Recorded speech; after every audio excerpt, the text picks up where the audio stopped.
This is my 1978 Datsun 280Z, and I bought this when I was 18 years old, starting my freshman year at college. I am now 24, about to turn 25, and I wanted to talk about what my ownership experience has been like owning this car. Whether you're looking at buying one of these for yourself, or if you're just curious about what it's like to own a Datsun, I'm gonna tell you pretty much everything today. To start off, if you are looking at buying a Datsun, owning a Datsun is not for the faint of heart. This car has given me problems ever since I bought it. Now, to be fair, I did buy this car not running. I bought it for $4,500 back in 2019.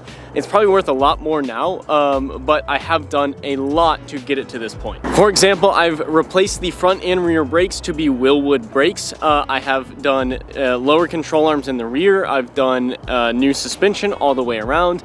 I've even put a new fuel management system in it, new fuel rail, new exhaust. I've also done a full engine replacement at this point as well. Along with that, I have even put a new transmission, new clutch, new flywheel, and I have done a bunch of interior stuff like new seats, new harnesses, and pretty much everything that I have done in this car. It's basically a whole new car at this point. And unfortunately, if you're looking at buying a Datsun or owning a Datsun, you're gonna probably have to do the same. They're getting to be 50-year-old cars at this point, and you can just imagine how much stuff needs to be replaced, and a lot of parts they just don't make anymore. For me, one of the reasons why I bought this car was I wanted to learn how to work on cars, and that's kind of what this was, is I didn't have any experience growing up working on cars. My parents didn't work on cars, and I just wanted to learn it. And so I bought a car that I could work on, and that happened to be a classic Datsun, which was good because there's not many people that do work on these cars. There are a few people, and I'll shout them out, like Godzilla Raceworks is probably one of my favorites here in Texas. But if you're up north, it's very hard to find people to work on these cars. I'm very fortunate down here in Texas that people will work on this car,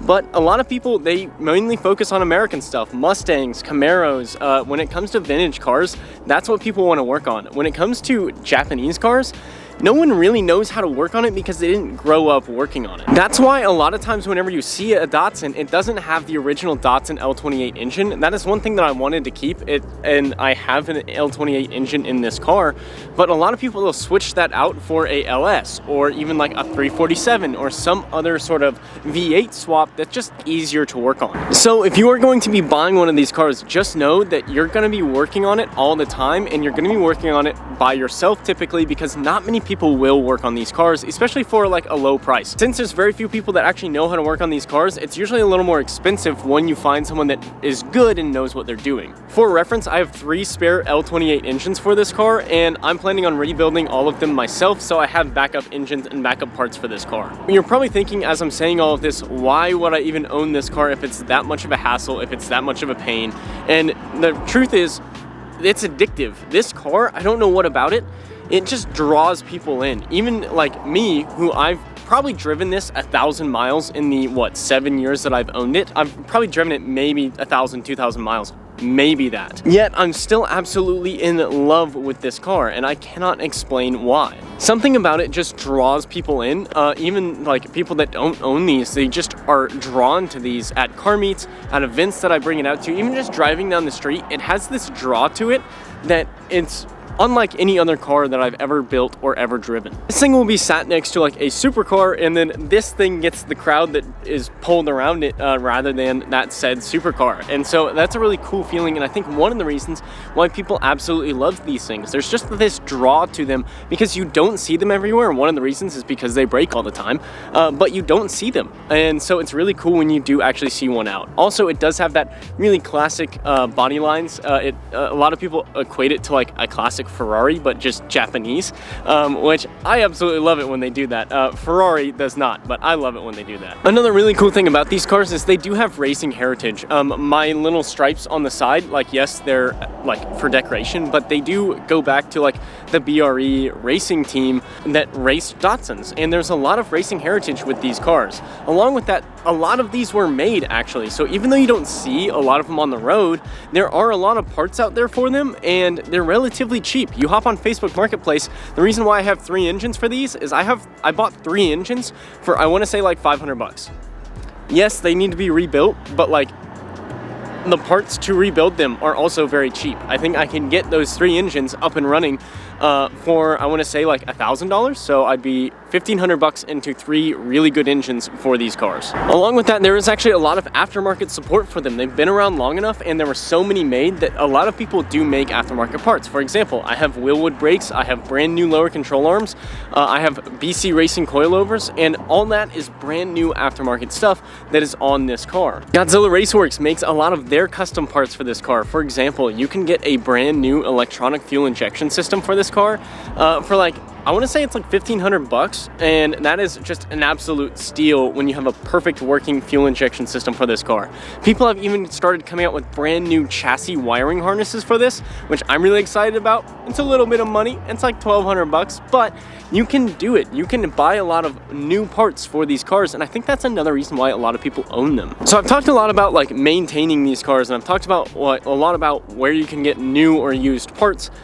But what's it actually like to own? It's kind of a hard feeling to describe. I do own 4 cars, and this is like my favorite, but also my least favorite. And the reason why it's my favorite is because it feels like a Miata to drive, but with like more power. It feels like a Miata with an inline 6. It sounds incredible, and it's just so fun to drive. It's lightweight, but you have this like just raw analog power that you get from that straight 6, and everything's just analog. I love it. It's analog gauges, analog just steering. There's no power steering.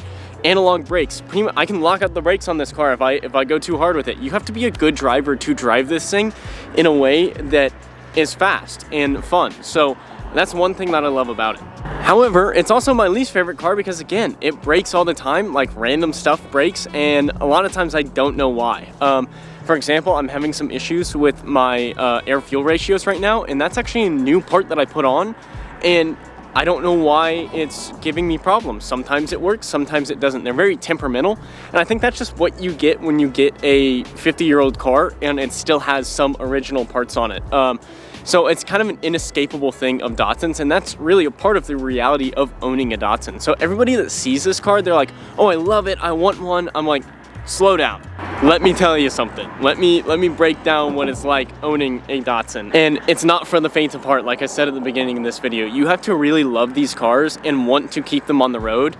And you kind of have to know what you're doing. I didn't when I first bought this car, and there's a reason why it never drove, is I had no idea what I was doing. And I've spent the past 5 years learning how to get this car back up, and I finally have done it. So if you're gonna buy a Datsun, if you wanna own a Datsun, it's the unfortunate reality of it. You have to know what you're doing to own one of these cars. And I'm not gonna apologize to the people who are mad at that. I love Datsuns. I think everybody should try it if you want to learn how to work on a car. I think a Datsun's a great platform. It's a straight 6. The one thing that I say is like, keep the straight 6. A lot of people, they're like, oh, I'm gonna take this thing out and throw an LS in it.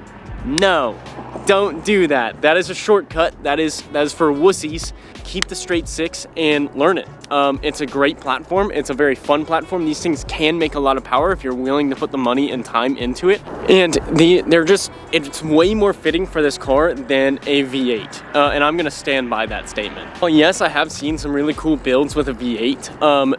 It's not something that seems like it should fit in a Datsun. Not that it doesn't fit physically, it's just the vibe of this car fits so much better with that straight 6. Now that I finally have mine back up and going, I'm gonna be making more videos about it, and I just wanted to kind of make this video to say Datsuns aren't for the faint of heart. If you are actually wanting to own and build a Datsun, it is going to take a lot of work that a lot of people aren't like willing to put in.